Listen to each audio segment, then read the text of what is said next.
Hello friends, welcome to math I study point. कैसे हो? I hope आप अच्छे होंगे। यहाँ पर हम 10th math NCERT regular classes चल रही है। उसके साथ साथ हम अपने जो भी एग्ज़ाम के लिए जो भी अपडेट आ रही है उन सब से इन्फॉर्म करवा रहे हैं सभी स्टूडेंट्स को। बट साथ साथ हम उन स्टूडेंट्स की उन प्रॉब्लम्स को भी ले रहे हैं जो स्टूडेंट्स कमेंट कर रहे हैं, बहुत सारी प्रॉब्लम बोल रहे हैं कि मैम ऐसा है, ये है। क्योंकि ये जो कोरोना वायरस की वजह से जो लॉकडाउन हो रहा है तो बहुत सारे स्टूडेंट्स यहाँ पे टेंस हैं। तो आज हमारा जो एक लेक्चर है ये उन स्टूडेंट्स के लिए है जो 9th to 10th क्लास में मूव किया है जिन्होंने, और वो टेंस है बिकॉज उन्होंने बोर्ड का एग्ज़ाम पहली बार देना है। उनको है कि हम किस तरह से प्रिपरेशन करें, क्या करें। तो अलग अलग तरह के लोग हैं, वो आपसे अलग अलग तरह से ट्रीट कर रहे हैं। कुछ बोल रहे हैं बोर्ड की पहली बार क्लास है, आप अच्छे से पढ़ो, लगातार पढ़ो, 12-12 घंटे पढ़ो, आप यहाँ से पढ़ो, वहाँ से पढ़ो। तो इस तरह के कुछ डाउट्स आज के जो स्टूडेंट्स हैं उनके सामने आ रहे हैं। तो हम आज उनकी कुछ सॉल्यूशंस लेके चल रहे हैं। तो स्टूडेंट्स बोल रहे हैं कि कि हम कैसे स्टडी करें। तो आपको बोल रहे हैं पूरे पूरे साल पढ़ना है, लगातार पढ़ना है। तो हम आज की ये वीडियो आप पूरा पूरा देखिए। इस वीडियो में आप 9th से जो 10th क्लास में आए हैं उन स्टूडेंट्स के लिए ये बहुत इम्पोर्टेंट वीडियो है, क्योंकि इस वीडियो के बाद आपको जो 10th क्लास को देखने का जो नज़रिया है ना वो बदल जाएगा आपका, कि आपको जो डाउट्स हैं वो आपके क्लियर हो जाएंगे। तो ये वीडियो आपके लिए बहुत इम्पोर्टेंट होने वाला है। इसमें कुछ ऐसी चीज़ें बताई जाएंगी जो रियल लाइफ में एप्लीकेबल होंगी, और आपसे बाकी किसी ने बताई भी होंगी और कुछ बातें नहीं भी बताई होंगी। मैं ये नहीं बोलूँगी आपसे किसी ने कुछ बातें नहीं बताई होंगी, लेकिन आप जो चीज़ें रियल लाइफ में जो एप्लीकेबल होती हैं, आज उन बातों पे हम डिस्कस करेंगे। ठीक है, यहाँ पे बताया जा रहा है कि हमें किस तरह से अपने आप को मैनेज करना है। तो इस चीज़ के लिए आप वीडियो को एंड तक देखिए। तो आज का हमारा वीडियो हम स्टार्ट करते हैं। तो हमारा सबसे पहला पॉइंट है कि कुछ स्टूडेंट्स बोल रहे हैं कि जो 9th क्लास है ना, 9th क्लास होती है वो आपकी हार्ड होती है as compare to 10th class. कुछ स्टूडेंट्स का कहना है कि मैम हमारे 9th क्लास में मार्क्स कम आ पाए थे, क्या हम 10th में इसको इंक्रीज कर पाएंगे, नहीं कर पाएंगे। तो आप देखिए, जब आप 8th to 9th क्लास में मूव करते हैं तो आपके लिए जो सिलेबस है ना बहुत कुछ बदल चुका होता है। क्योंकि जो 8th से 9th में जब आप आते हैं तो ये आपका जो स्टैंडर्ड है वो थोड़ा सा इम्प्रूव हो जाता है। ठीक है, इम्प्रूव हो जाता है, और आप देख रहे होंगे कि थोड़ा एडवांस चला जाता है कि आप 8th तक छोटे छोटे क्वेश्चंस करते हो, लेकिन 9th में आपका एकदम से इंक्रीज हो जाती है ये चीज़ें। ठीक है, आपके बड़े बड़े क्वेश्चंस आ जाते हैं जो आपको याद करने होते हैं। लेकिन अब आपको 9th क्लास किए हुए 1 साल हो गया है, अब आप 10th में एडमिशन ले रहे हो, तो इन चीज़ों की आपको आदत हो चुकी है, आप इन चीज़ों के यूज टू हो चुके हैं। ठीक है, तो अब आपको इतना नहीं डरना है कि मेरी 9th क्लास अच्छी नहीं गई है तो मेरी 10th भी अच्छी नहीं जाएगी। नहीं, आप इस चीज़ को माइंड से निकाल दीजिए। आप अब 10th क्लास में आ चुके हैं, आपने 1 साल आपने इसी तरह की स्टडी की है। ठीक है, आपने जो उनका 8th to 9th जो एडवांस जो रूट था वो आप पढ़ चुके हैं, आप उसके यूज टू हो चुके हैं, और उसी तरह की चीज़ें आपकी 10th में आने वाली है। और मैं ये कहूँगी कि 9th क्लास हार्ड होती है as compare to 10th, because कुछ तो आपका सिलेबस चेंज होता है और कुछ वो एडवांस रूप में आपके सामने आता है। और इसी तरह से 10th to 11th में मूव करोगे तो 11th क्लास में फिर एक बार चेंजिंग आएगा, वो चेंजिंग और भी ज़्यादा एडवांस होगा। लेकिन आज हम 10th क्लास में हम हैं तो हमें 10th के बारे में ही बातें करनी चाहिए। ठीक है, तो हमने 1 साल में आदत हो चुकी है अच्छे से पढ़ने के लिए, तो अब हम नॉर्मल हो चुके हैं उस तरह की चीज़ों के लिए। ठीक है, तो 9th का खौफ आप दिमाग में से निकाल दीजिए। अब आप 10th में हो गए हैं, आपको मेहनत करनी है, केवल और केवल मेहनत करनी है, और मेहनत करनी है वो भी कहाँ करनी है, मेहनत तो हर कोई करता है, आपको सही जगह पे मेहनत करनी है। ठीक है, जब आप बिल्कुल आप अपने अकॉर्डिंग पढ़ाई करोगे, आप केवल और केवल जो भी मेहनत करोगे वो पढ़ाई पर करोगे, तो जब एक साल निकल चुका होगा, आप एग्ज़ाम के नियर पहुँचेंगे, तो आप देखेंगे कि 10th क्लास तो सच में बहुत ईज़ी है और हमें हर चीज़ आती है। तो आज आप एडमिशन लेके आपने स्टार्ट की है, तो आप आज ही डरिए मत, डरना नहीं है, हमें आज उस चीज़ को स्टार्ट करना है। तो आज आप आज स्टार्ट कीजिए, पूरी साल उस चीज़ को कंटिन्यू रखिए, तो जब तक आप 10th क्लास के एग्ज़ाम तक पहुँचेंगे, तो आप बहुत कुछ कर चुके होंगे और आपका ये पूरा का पूरा जो डर है वो दिमाग से निकल चुका होगा। तो इस डर को सबसे पहले आप बाहर निकालिए, क्योंकि आपको केवल और केवल पढ़ाई करनी है। क्या करनी है? केवल और केवल पढ़ाई करनी है। तो आप 10th क्लास में, और एक चीज़ और होती है, कुछ स्टूडेंट्स कहते हैं 9th क्लास में मार्क्स मेरे कम आए हैं तो 10th में भी कम आएंगे। नहीं, ऐसा नहीं है। आपको 10th क्लास बिल्कुल एंजॉय के साथ पढ़ना है और पढ़ के आपको एग्ज़ाम्स देने हैं। ठीक है, तो आप रेगुलर अपनी हैबिट बना लीजिए और पढ़ाई को स्टार्ट कर दीजिए। सेकंड नंबर है, आपको कुछ लोग बोल रहे होंगे कि आप 10th में हो गए हैं, बोर्ड की क्लास है, 12-12 घंटे पढ़िए। ऐसा कुछ नहीं है, आपको नॉर्मल पढ़ना है। बस ध्यान इतना रखना है कि आपको जो पढ़ना है वो सिलेबस से पढ़ना है, सिलेबस के बाहर नहीं पढ़ना है। और जो आपका सिलेबस है, सबसे पहले आप क्या कीजिए कि कंटेंट को इकट्ठा कीजिए। कंटेंट को इकट्ठा करना मतलब, मैं तो ये बोलूँगी कि अगर आप बुक्स के बारे में बात करेंगे, तो बुक्स आपके लिए मोर देन इनफ होती है। एनसीईआरटी 10th क्लास के लिए मोर देन इनफ होती हैं। आप हर चीज़ की एनसीईआरटी या फिर आपके जो स्कूल से गाइड किया जा रहा है उन बुक्स को आप लीजिए। अगर बुक्स नहीं भी हैं तो हमारे पीडीएफ में नेट पे बहुत सारी साइट्स हैं जहाँ पे अवेलेबल हैं। अगर आपको चाहिए तो आप कमेंट कीजिए, मैं आपको लिंक दे दूँगी। ठीक है, उसके बाद में आप उस चीज़ों को अपने दिमाग से निकाल दीजिए कि आपको ये करना है, वो करना है। आपको केवल और केवल अपनी पढ़ाई पे ध्यान देना है। कुछ स्टूडेंट्स आज से ही, और लोग ये भी बोल रहे होंगे आज से ही, कि आपका रिजल्ट में ये हो जाएगा, वो हो जाएगा। तो आपको इन सब चीज़ों से दूर रहना है, और क्योंकि रिजल्ट तो आपकी पढ़ाई पे डिपेंड करता है। तो आपने एक कान से सुननी है, दूसरे कान से निकाल देनी है, और उसके बाद में आपको सभी तरह के रूमर्स से बाहर निकलना है। और आपको क्या करना है? पढ़ाई पर फोकस करना है। ठीक है, यहाँ पे आपकी जो बातें बताई जा रही है वो एक्चुअल बताई जा रही है कि आपकी रियल लाइफ में होता क्या है। ठीक है, और आपको उन सब चीज़ों में करना क्या है। आपको उनसे ध्यान हटा के क्या करना है? पढ़ाई पे ध्यान लगाना है। आपको एक्चुअल में किन किन बातों का ध्यान रखना है, यहाँ पे ये बातें बताई जा रही हैं। उसके बाद में आपका है नंबर थर्ड पॉइंट क्या है? फर्स्ट पॉइंट हो गया है कि आप ये मत सोचिए कि 9th क्लास जिस तरह से निकली है मेरी उसी तरह से 10th क्लास निकलेगी। 9th में कम मार्क्स आए हैं तो 10th में कम आए, नहीं। दूसरा क्या है कि बोर्ड की क्लास है, आपको 12-12 घंटे पढ़ना है, आपको ये करना है, आपका रिजल्ट ये हो जाएगा, वो हो जाएगा, नहीं। आपको दोनों ही पॉइंट्स का सोल्यूशन क्या है कि आपको अच्छे मार्क्स के लिए रेगुलर क्लास लेनी है। 9th का 10th में कोई इफेक्ट नहीं है।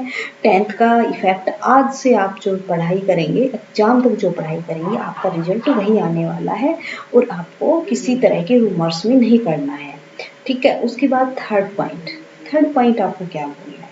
थर्ड पॉइंट आपको बोलता है कि आपको किसी तरह का कोई इन्फ्लुएंस में नहीं पड़ना है। 10th में आने के बाद आपको कोई इन्फ्लुएंस नहीं होनी चाहिए। इसका मतलब अगर आप मान लो कि एनटीएससी कर रहे हैं, ठीक है, तो ये इसका मतलब बिल्कुल भी नहीं है कि मैं एनटीएससी से कोचिंग कर रहा हूँ या कोचिंग कर रही हूँ तो मेरे इस बार तो 95% मार्क्स आएंगे ही। जो कोचिंग्स वाले हैं वो मुझे 95% मार्क्स दिलाएंगे, ऐसा कुछ नहीं है। मार्क्स आपके वही आएंगे, फिर वही बात है, मार्क्स वही आएंगे जो आपने इस 10th के सिलेबस से जो गेन किया है, जितना आपने गेन किया है। ठीक है, मार्क्स आपके उतने ही आने हैं। कोचिंग आपको कुछ नहीं करवाएगा। कोचिंग और दूसरी बात ये है कि एमटीएससी और जो आपका 10th क्लास का जो सिलेबस है वो आपका ठीक है, मिलता जुलता है, लेकिन इतना नहीं है कि अगर आपके एमटीएससी अगर आप अच्छे से पढ़ रहे हैं तो 10th में आपके हाई मार्क्स आएंगे, ऐसा कुछ नहीं है। आप एमटीएससी कर रहे हैं, अच्छी बात है, लेकिन उस चीज़ को आप ये मत सोचिए कि मैंने तो एमटीएससी कर लिया और 10th मेरे पूरे 95 मार्क्स आ जाएंगे। एमटीएससी कोचिंग में आपको ऐसा कुछ नहीं दिया जाएगा कि उससे आपके 10th के मार्क्स ज़्यादा आ जाएंगे। आप दोनों के अंदर क्या डिपेंड करता है कि आप एमटीएससी में भी अच्छा स्कोर करें और 10th में भी अच्छा। तो उसका भी सॉल्यूशन क्या है कि आपको रेगुलर पढ़ाई करनी है, अपने दिमाग में डालना है कि मुझे पढ़ना है। दोनों का सॉल्यूशन यही है। ऐसा नहीं है कि मैं डेली कोचिंग जा रहा हूँ, मैं कोचिंग पढ़ रहा हूँ, ऑनलाइन पढ़ रहा हूँ, ऑफलाइन पढ़ रहा हूँ, ट्यूशन पढ़ रहा हूँ। हालांकि लॉकडाउन में ट्यूशन और कोचिंग्स अलाउड नहीं है, लेकिन फिर भी हो सकता है कि आपके पास में कोई हो, आपके पास कोचिंग जिस पे आप जा रहे हैं, आपका कुछ पर्सनल कोचिंग का कोई मेंबर है, फिर आप उससे रिलेटेड पढ़ रहे हैं, तो आप वहाँ से पढ़ रहे हैं, लेकिन रिजल्ट वही आना है, उसमें से आपने सीखा कितना है। ठीक है, तो आप कोचिंग्स कीजिए, एनडीएससी की प्रिपरेशन कीजिए, नो प्रॉब्लम, लेकिन उस चीज़ को ये मत सोचना कि मैं कोचिंग जा रहा हूँ तो मेरे अच्छे मार्क्स आए। नहीं, मैं कोचिंग से क्या गेन कर रहा हूँ और मैं किस डायरेक्शन में बढ़ रहा हूँ, डिपेंड उस पे होगा कि आपने कोचिंग की है, ठीक है, उस कोचिंग के अंदर आपने सिलेबस को पढ़ा है, और आपको साथ साथ ये भी ध्यान रखना है बोर्ड में किस तरह के क्वेश्चंस आते हैं, उनमें से मुझे क्या आता है क्या नहीं आता है और इनके बीच में क्या डिफरेंस है। सिलेबस आपका कवर हो चुका होगा, लेकिन उसको थोड़ा सा मॉडिफाई करना पड़ेगा, तो वो काम आपको करना है, और आपका जो रिजल्ट है वो डिपेंड करता है केवल और केवल आपकी मेहनत पर। ठीक है, तो बोर्ड एग्जाम के क्वेश्चंस और एमपीएससी के अलग अलग तरह के होते हैं, तो आपको फिर बिल्कुल भी एटीट्यूड नहीं रखना चाहिए कि मैं कोचिंग कर रहा हूँ तो मेरे पक्का 95% मार्क्स आ जाएंगे। नहीं, आपको कोचिंग कर रहे हैं, ठीक है, कुछ स्टूडेंट्स ऐसे भी होते हैं जो स्टार्टिंग में कोचिंग पकड़ते हैं, लास्ट तक छोड़ चुके होते हैं। स्टार्टिंग में हम बूस्टअप हो जाते हैं कि भाई मैं तो कोचिंग जाऊँगा और इतना पढ़ूंगा, इतने अच्छे मार्क्स लेके आऊँगा, और लास्ट तक वो आपका सारा का सारा क्या हो जाता है, ख़त्म हो जाता है, जो जोश होता है आपका, और फिर आप उसी 10th क्लास पे आके रुक जाते हैं, और आपको 10th क्लास में रियलाइज होता है कि मुझे अच्छे मार्क्स लेने के लिए ये सब सिलेबस पढ़ना पड़ेगा। तो आप ये मत सोचिए, आप अपने दिमाग में ये मत डालिए मैं कोचिंग जा रहा हूँ मेरा अच्छा मार्क्स आ जाएंगे। बस यही है कि आप अगर कोचिंग से कुछ ले रहे हैं तो ही अच्छा मार्क्स आएंगे, कि कोचिंग चले गए घर आके कुछ किया नहीं और मार्क्स अच्छे आ गए, ऐसा कुछ नहीं है। आप कोचिंग कीजिए एज अपना personal improvement, personal learning, personal वो भी कीजिए। कुछ स्टूडेंट्स होते हैं जो टीचर्स की डर की वजह से पढ़ते हैं, तो हमारे थर्ड पॉइंट का फोर्थ पॉइंट मान लीजिए आप इसको, कि टीचर्स की डर से पढ़ते हैं कि भाई टीचर्स ने डांट दिया, ये टीचर ज़्यादा डांट रहा है तो उसका मुझे तो होमवर्क करना ही करना है, ये वाला टीचर नहीं डांटता है तो मैं इसका होमवर्क नहीं करूँगा। ऐसा कुछ नहीं है। आप लॉकडाउन में यही फ़र्क है, आप ऑनलाइन आपके स्कूल से पढ़ रहे हैं, और अगर आप वहाँ से मटेरियल पूरा नहीं मिल रहा है तो आप यूट्यूब पे जाइए, यूट्यूब पे बहुत सारा कंटेंट है, आप यहाँ मेरे चैनल पे भी आ सकते हैं। 10th मैथ्स एनसीईआरटी चल रही है यहाँ पे 10th के स्टूडेंट्स के लिए, आप जो भी डाउट है उनके बारे में बताइए, और आपका कोई भी चैप्टर है, कहीं पे भी डाउट है, आप उसके बारे में अगर कमेंट करेंगे तो उसको सोल्व करने की कोशिश करेंगे।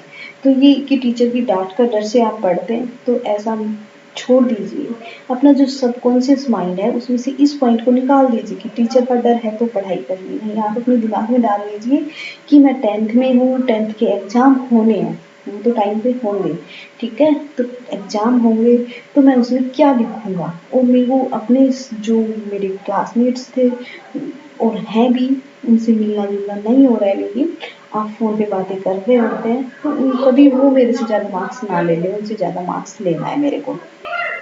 तो आप यूट्यूब से मटेरियल कंटेंट इकट्ठा कीजिए और पढ़िए, फिर हमारा फिफ्थ पॉइंट है कि हम क्या करते हैं कि आज हमने ए टीचर से पढ़ लिया, बी टीचर से पढ़ लिया, फिर सी टीचर से पढ़ लिया। ऐसा बिल्कुल नहीं करना है। आपको एक टीचर को पकड़ना है और रेगुलर उसी से पढ़ाई करनी है, उसी से अपना कंटेंट इकट्ठा करना है, अपने नोट्स बनाने हैं और उन्हीं को आपको बार बार रिपीट करना है। जितनी बार आप किसी चीज़ को रिपीट करेंगे, एक बार सिलेबस कंप्लीट करो, उसके बाद उसको रिपीट करो। जितनी बार रिपीट करोगे उतना ही आपका मटेरियल, आपका जो स्टडी वो है, जो अंडरस्टैंडिंग है, वो आपकी क्या हो जाएगी, मजबूत हो जाएगी, अच्छी हो जाएगी और आप उसी तरह से मार्क्स ले पाओगे। ठीक है, तो आप एक अच्छे टीचर को सर्च कीजिए, रेगुलर पढ़ाई कीजिए, रेगुलर उसके कंटेंट को देखिए, रेगुलर उसको अपने डाउट्स बताइए और आपको क्या करना है, डाउट्स भी अपने क्लियर करवाते जाइए और आप उनको पढ़ते जाइए और अपने नोट्स में उसको चेंज कर लीजिए अपने अकॉर्डिंग और उन नोट्स को आप पढ़ते रहिए, बार बार रिपीट करते रहिए उसी टीचर से और उन्हीं नोट्स को। तो आपको क्या होगा कि उसी चीज़ को आप बार बार रिपीट करेंगे तो आपको अच्छे से समझ भी आएगा, अच्छे से लर्न भी हो पाएगा और आपको जगह जगह भटकने की ज़रूरत नहीं है। अगर आप जगह जगह भटक रहे हैं तो मान लीजिए आप अपना टाइम वेस्ट कर रहे हैं।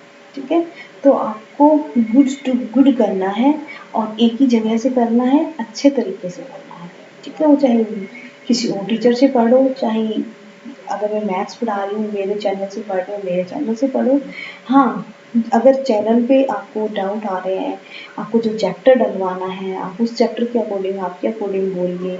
इस तरह से हर टीचर, चाहे वो यूट्यूब पे हो, चाहे आपके क्लास टीचर आपको व्हाट्सएप पे पढ़ा रहे हैं, जूम पे पढ़ा रहे हैं, जिस तरह से पढ़ा रहे हैं तो वो आपके कंटेंट, उनका कंटेंट, हर कोई अपना कंटेंट अच्छा करने की कोशिश करता है और आपके जो कमेंट करते हैं, जो डाउट देते हैं, उनको सोल्व करने की पूरी कोशिश करते हैं। ठीक है, तो उसको सोल्व, जो टीचर आपका कमेंट पे ध्यान देता है, आपके डाउट को लेता है, आप उस टीचर के पास जाइए और अच्छे से मार्क्स लेके आइए। आप 95% मार्क्स लेके आने हैं आपको। ठीक है, ये आप अपने दिमाग में डाल लीजिए कि मुझे 100% लेने हैं। ठीक है, तो उसके लिए मुझे क्या करना चाहिए, आपका दिमाग खुद क्रिएट करेगा आपके थॉट को कि मुझे ये करना चाहिए। ठीक है, तो ये हमारा हुआ फिफ्थ। हमारा 6 पॉइंट क्या है, तो 6 पॉइंट ये है कि पढ़ने का तरीका क्या होना चाहिए। ठीक है, इतना कुछ आपने देखा, अब है कि पढ़ने का तरीका क्या होना चाहिए, उसके ऊपर मैं एक अलग से वीडियो बनाती हूँ। ठीक है, अगर आप कमेंट बॉक्स में कमेंट करते हैं, आपको रिक्वायरमेंट है तो आप बोलिए, मैं उसके ऊपर अलग से आपको वीडियो बना दूँगी कि आपको किस तरह से क्या पढ़ना है। ठीक है, तो आज थोड़ा सा डिस्कस कर लेते हैं। ठीक है, अभी आपको क्या करना है, अभी आपको मैथ्स है, साइंस है, ठीक है, उनके अंदर आपको क्या करना है, देखो आपको सबसे पहले क्या करना है, डायग्राम्स याद करने हैं और यहाँ से आपको क्या करने हैं, सारे के सारे फॉर्मूले याद करने हैं। ठीक है, यहाँ से फॉर्मूलाज याद करने हैं, यहाँ से डायग्राम याद करना है। डायग्राम कुछ स्टूडेंट्स होते हैं पहले बुक्स को पढ़ लेते हैं, पूरा का पूरा पढ़ाई कर लेते हैं।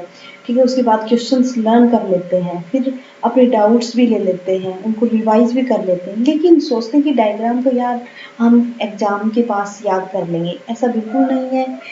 आप सबसे पहले डायग्राम याद कीजिए। अगर आप अच्छे तरह से अच्छे मार्क्स लेने चाहते हो तो क्या होता है कि कोई भी क्वेश्चन है, अगर आपने उसका डायग्राम याद कर लिया ना तो 15 to 20% उसमें आपका क्वेश्चन उसी के अंदर इंक्लूड होता है, वो कवर हो जाता है। ठीक है, फिर दूसरी बात ये है कि जब आप लास्ट में एग्जाम के टाइम पे बहुत सारे डायग्राम याद करते हो तो वो ओवरलैप हो जाते हैं। तो आप आज ही डायग्राम को लर्न करते जाइए। डेली आप 10-10 डायग्राम याद कर लीजिए, डेली 1 घंटा डायग्राम को दे दीजिए, फॉर्मूलाज को दे दीजिए कि आज मैंने 20 फॉर्मूले याद कर लिए, मैंने या 10 फॉर्मूले 10 डायग्राम कर लिए, या मैंने आज 20 फॉर्मूले याद किए, कल मैंने 20 डायग्राम याद कर लिए। आप इस तरह से एक रूटीन बनाइए। ठीक है, तो फॉर्मूला और डायग्राम, कुछ आपने फॉर्मूले तो 10th क्लास के 9th क्लास में भी कंप्लीट कर चुके हैं। ठीक है, और डायग्राम्स भी इतने हार्ड नहीं है, बहुत इजी है। कुछ आपके इम्पोर्टेंट डायग्राम्स हैं, जैसे आपके साइंस में आप चले जाइए, रिफ्लेक्शन में चले जाइए, आप लाइफ प्रोसेस में चले जाइए। इस तरह के कुछ चैप्टर्स हैं। आप प्रीवियस ईयर क्वेश्चंस देखोगे तो आपको पता चल जाएगा कौन से आपके जो चैप्टर्स हैं वो हार्ड हैं। अगर नहीं भी हैं तो आप कमेंट कीजिए, इस पर भी बना दिया जाएगा कि अगर आपकी किस तरह से क्या आपको करना है, कितना करना है, कौन सा चैप्टर कितने मार्क्स का आता है, ये सब बातें आपको बता दी जाएंगी। ठीक है, धीरे धीरे। अभी आज के वीडियो में हमें यही करना था कि हम 9th to 10th जो हम मूव कर रहे हैं, जो हमारे दिमाग में टेंशन है, उस टेंशन को निकाल देना है, पढ़ाई पे फोकस करना है। और जैसा 9th गया है वैसा 10th नहीं जाएगा। 10th अच्छा जाएगा, 9th से बहुत ज़्यादा अच्छा जाएगा। किसी की 10-10, 12-12 घंटे पढ़ना है, ये दिमाग से निकाल दीजिए। अपने अकॉर्डिंग पढ़िए, मेहनत कीजिए, मटेरियल इकट्ठा कीजिए। आज के दिन क्या है कि आप स्कूल नहीं जा पा रहे हैं, सबसे बड़ी प्रॉब्लम है मटेरियल इकट्ठा करने की। जो अगर आप बोलेंगे तो मैं नीचे लिंक दे दूँगी, वेबसाइट्स हैं, बहुत सारी वेबसाइट्स हैं। बायजूस पे चले जाइए आप, अच्छा आपको कंटेंट मिलेगा।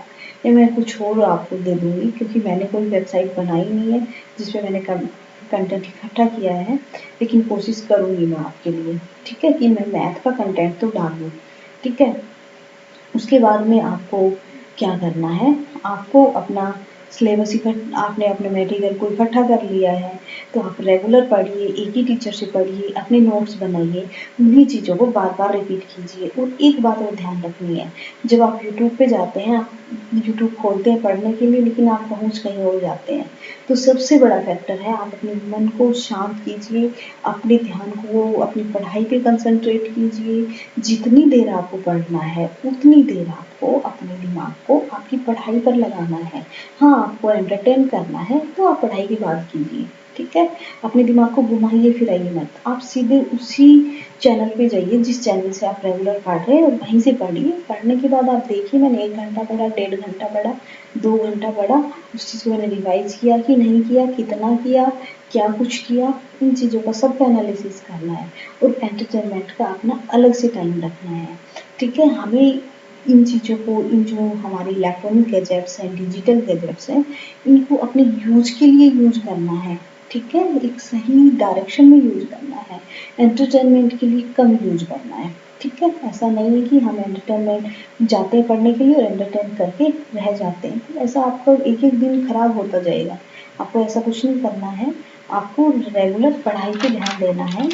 ठीक है, उसके बाद में आपको क्या करना है, आपको ऑनलाइन क्लास की आदत नहीं है, लेकिन धीरे धीरे हो जाएगी, आपकी यूज़ टू हो जाएगी, आपको आदत हो जाएगी इन सब चीज़ों का। तो आपको अपने दिमाग को कंट्रोल करना है, रेगुलर क्लास लेनी है, अपने सबकॉन्शियस माइंड में डालना है कि मैं पढ़ने के लिए आया हूँ इस पे, और मुझे पढ़ना है, और मेरे कितने मार्क्स आएंगे, मुझे टीचर की डांट से नहीं पढ़ना है, मुझे अपने लिए पढ़ना है, अपने एग्जाम के लिए पढ़ना है।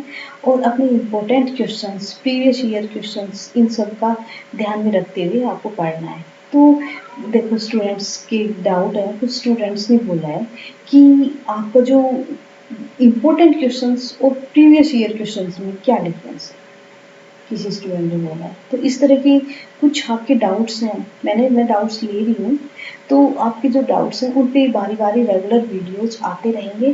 तो हम इस तरह की वीडियो भी बनाते रहेंगे, और जो आपका सिलेबस है वो तो चल ही रहा है।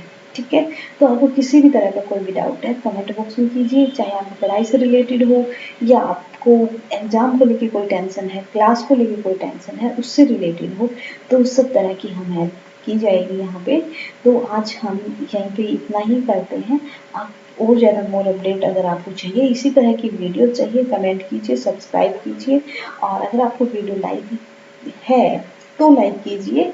मैं ये नहीं बोलूँगी वीडियो को लाइक कर दीजिए, ऐसा कर दीजिए, अगर आपको है तो लाइक कीजिए, आपको अच्छा लग रहा है, आपके लिए यूजफुल है, तो आप इस चैनल पे बने रहिए, और नेक्स्ट वीडियो के लिए वेट कीजिए। आप अपने कमेंट बॉक्स में कमेंट डालते रहिए अपने डाउट्स को, जिसको लेके मैं वीडियोस बनाती रहूँ। तो आज के लिए हमारा इतना ही था। इस लॉकडाउन की स्थिति में, इस कोरोना वायरस की स्थिति में, आप stay at home and be safe. Okay, thank you students, bye bye.